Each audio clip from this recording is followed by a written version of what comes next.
Hi, ഇന്നെനിക്ക് ഒത്തിരി സന്തോഷം തരുന്ന ഒരു കാര്യമാണ് ഞാൻ ചെയ്യാൻ പോകുന്നത്.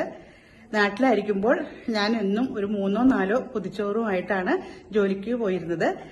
ഇംഗ്ലണ്ടിൽ പോയപ്പോൾ പിന്നെ എനിക്കത് ചെയ്യാൻ സാധിച്ചിട്ടില്ല. അപ്പോൾ ഇപ്പോൾ ഞാൻ നാട്ടിൽ വന്നപ്പോൾ ഞാനൊരു 4 പൊതിച്ചോറ് തയ്യാറാക്കിക്കൊണ്ടിരിക്കുകയാണ്. വിശന്നിരിക്കുന്ന വയറുകൾക്ക് ഈ പൊതിച്ചോറ് കാണുമ്പോൾ കിട്ടുന്ന സന്തോഷം ഒന്ന് വേറെയാണ്. പൊതിച്ചോറിനുള്ള വിഭവങ്ങൾ ചോറിന്റെ കൂടെ ചാളമീൻ വറുത്തതുണ്ട്. പിന്നെ ഇത് വേളൂരിയാണ്, വേളൂരി ഫ്രൈ ആണ്. ഇത് ചെമ്മീൻ ഫ്രൈ ആണ്. പിന്നെ പപ്പടം ഉണ്ട്. പിന്നെ ഇത് കേരക്കറിയാണ്.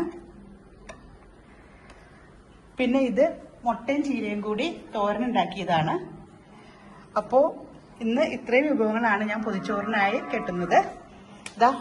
പൊതിച്ചോറിന്റെ ഇല വാട്ടി ഇലയാണ് വച്ചിരിക്കുന്നത്. അപ്പോൾ നമ്മൾ പൊതിച്ചോറ് കെട്ടാൻ വേണ്ടി പോവുകയാണ്.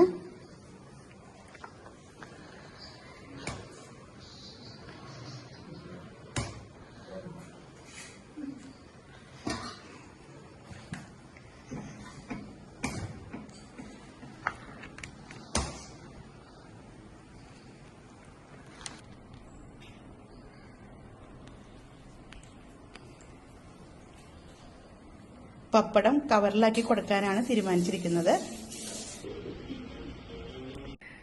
അപ്പോ ഓക്കേ.